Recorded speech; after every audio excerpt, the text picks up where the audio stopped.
mahasiswa, hukum, dan masa depan bangsa. Mereka disebut agen perubahan, motor, penggerak bangsa, dan penerus kepemimpinan di masa depan. Tapi di balik idealisme dan semangat mereka, mahasiswa kerap menjadi kelompok yang rentan terhadap kekerasan, diskriminasi, bahkan kriminalisasi. Lalu, siapa yang melindungi mereka? Mahasiswa bukan hanya pelajar, tapi juga pemikir, pengkritik, dan penggerak sosial.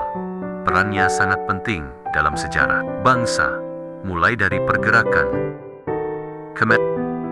Reformasi 1998 hingga advokasi isu-isu sosial.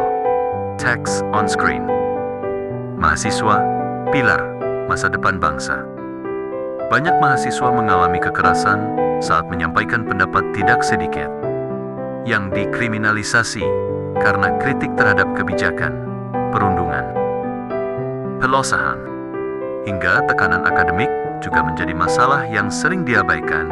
UUD 1945 menjamin hak setiap warga negara untuk mendapat pendidikan. UU Pendidikan Tinggi mengatur hak-hak mahasiswa secara eksplisit.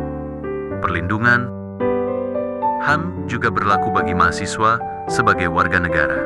Pasal 28 UUD 1945. Hak Asasi Manusia. Pasal 9 Undang-Undang No. 12 2012. Hak dan kewajiban mahasiswa. Perlindungan hukum tidak hanya soal regulasi, tapi juga pelaksanaan nyata. Bentuk perlindungan saat unjuk rasa. Prosedur adil dalam penyelesaian konflik akademik. Layanan hukum di kampus LKBH. Sistem pelaporan dan perlindungan korban kekerasan. Kampus wajib menjadi ruang aman dan inklusif. Mahasiswa perlu melek hukum dan tahu hak-haknya. Organisasi kampus, BEM, dan komunitas hukum harus aktif memberikan edukasi. Know your right. Defend your right campus. Rumah aman mahasiswa.